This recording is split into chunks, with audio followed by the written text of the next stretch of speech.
સંપૂર્ણ સ્વયં પ્રકાશ છે, એ પણ 100% સત્યનારાયણની નહીં સંશય.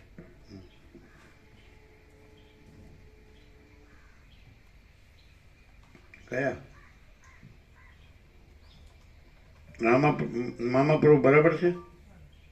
આ પણ અનુભવ હે ને? ચલો.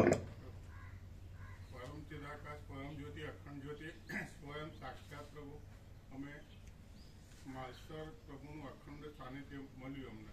પ્રભુએ કે તમારે અખંડ રહેવાનું છે અહીંયા, અને જે અખંડ સાનિધ્ય મળ્યું પ્રભુ, એ વખતે સંપૂર્ણ અમને પરમાત્મા પ્રત્યે સંપૂર્ણ શ્રદ્ધા, સંપૂર્ણ વિશ્વાસ છે. અમને જે દર્શન થયા પ્રભુ, એના માટે અમે કહીએ છીએ. અમે ત્યાં રહ્યા પછી અમને પ્રભુએ કીધું તમારે અહીંયા અખંડ રહેવાનું છે. પછી મામા બાપ થઈ ગયા, ભાણાનું લગ્ન આવ્યું, ઘણા બધા દેવ થઈ ગયા, બીજા બધા સારા પ્રસંગો હતા, બહેનના ત્યાં પ્રસંગ, બીજા બહેનના ત્યાં પ્રસંગ હતો. પ્રભુ કે તમારે નથી જવાનું, બિલકુલ પ્રભુ જશે. એટલે એ ટાઈમથી અમે ગયા નહીં, અને બધું જે ચાલી ગયું પ્રભુ, એટલે અમને એવું લાગ્યું તમારા વગર કશું ઊભું રહેવાનું નથી. એટલે અમે નથી એ રીતના જ બધું જાય છે. એમ છીએ તો એમ એવું નથી કે ભાઈ આપણે નહીં જઈએ તો જ સાચું, નહીં જઈએ તો આવું લાગશે. એ બધું કોઈ ભ્રમ ના રહે પ્રભુ. હવે હાલ એમ કે ના જઈએ કે જઈએ કોઈ ફરક પડતો નથી. અને પ્રભુ ત્યાં અમે પડી ગયા, ફ્રેક્ચર થઈ ગયું, અને મણિપ્રભુને લઈને ગયા, અને અમને 3 ફ્રેક્ચર પ્રભુએ કીધા. પછી અમે બીજા દિવસે મણિપ્રભુ પ્રભુ બહુ ખાસ થયું નથી, અમને અંદર દુખતું હતું, ઉધરસ ખાઈએ તો પછી અમે પ્રભુ જોડે આવ્યા કે કેમ જોડીમાં હાથ રાખ્યો છે, કાઢી નાખો.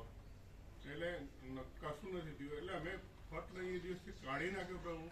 ગયા હોત તો 15 મહિનો આરામ કર્યો હોત, પણ બીજા જ દિવસથી શ્રદ્ધા વિશ્વાસથી બીજા દિવસથી અમને કશું થયું નથી, એવો અનુભવ સંપૂર્ણ થયો પ્રભુ.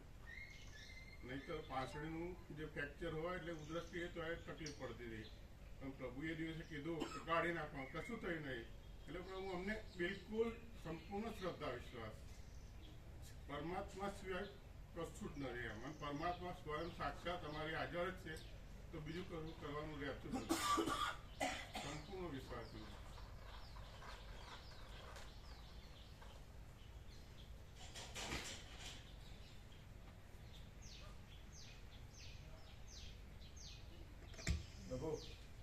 હાજી હાજી. બ્રહ્મવેત્તા અને બ્રહ્મ વિદ્યા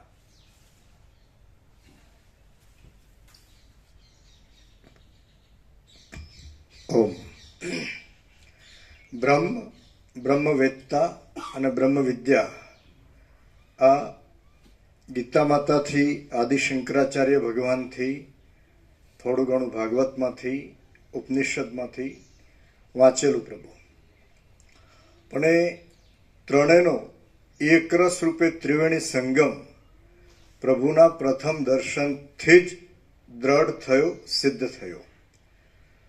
એવું પણ થતું હતું મનમાં કે આદિ શંકરાચાર્ય ભગવાન, વ્યાસ, વાલ્મીકી મુનિ, વશિષ્ઠ મહારાજ, માર્કંડેયજી, ખરેખર આવું અત્યારે કોઈ હોઈ શકે આ પૃથ્વી પર? એવો સવાલ મનમાં વારંવાર થતો હતો. કથાઓમાં જતા હતા. મોરારી બાપુ, પૂજ્ય રમેશભાઈ ઓઝા, કિરીટભાઈ શાસ્ત્રી, ઘણા બધા સંતોની કથાઓ સાંભળતા. આશારામ બાપુનો સત્સંગ સાંભળેલો.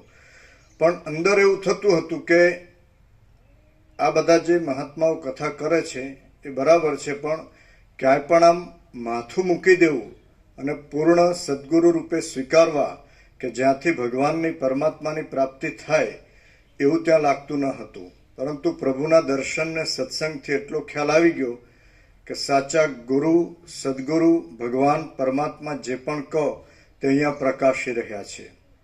બીજું કે આત્મજ્ઞાન અતિ દુષ્કર છે, અને આદિ શંકરાચાર્ય ભગવાનનું અધ્યયન કરીને ખબર ન પડે ત્યારે એમ થાય કે આ તો ઘણી બધી શબ્દ, બુદ્ધિ અને મનથી પ્રબળ હોય એનું જ કદાચ આમાં કામ છે. પણ પ્રભુએ પહેલા જ દિવસે કહી દીધું કે તમે બ્રહ્મ દેવતા નથી, બ્રહ્મ જ છો. તો ત્યારે ખબર ન પડી, પણ ધીરે ધીરે ખ્યાલ આવ્યો કે પ્રભુની કૃપા અને કરુણા કેટલી છે કે જીવ માત્રને એક ક્ષણમાં પોતાના બ્રહ્મપદનો અનુભવ કરાવે. અને એમાં સ્થિત કરી દે એ કૃપા કરુણા અને સહજતાનો કોઈ ઉપમા નથી પ્રભુ. એટલો આનંદ, એટલો વિશ્વાસ છે. ભૌતિક આધ્યાત્મિક દરેક પ્રકારે એમ થાય કે સ્વામીજી છે ને આપણી સાથે, બસ બધું જ થઈ જશે. અને પ્રભુ વારંવાર કે અહીંયા એટલું જ કરવાનું છે કે કંઈ જ નથી કરવાનું. એટલે ઘણીવાર વિચાર આવે તો પછી મનને શાંતિ મળી જાય કે હવે આપણા પુનર્જન્મનું કોઈ કારણ રહ્યું નથી. ઓમ. Thank you. અમે બરાબર છે મામા પ્રભુ? મામા પ્રભુ બરાબર છે? તમે કહો આ બરાબર છે? બિપિન પ્રભુ બધા કહો બિપિન પ્રભુ બરાબર છે?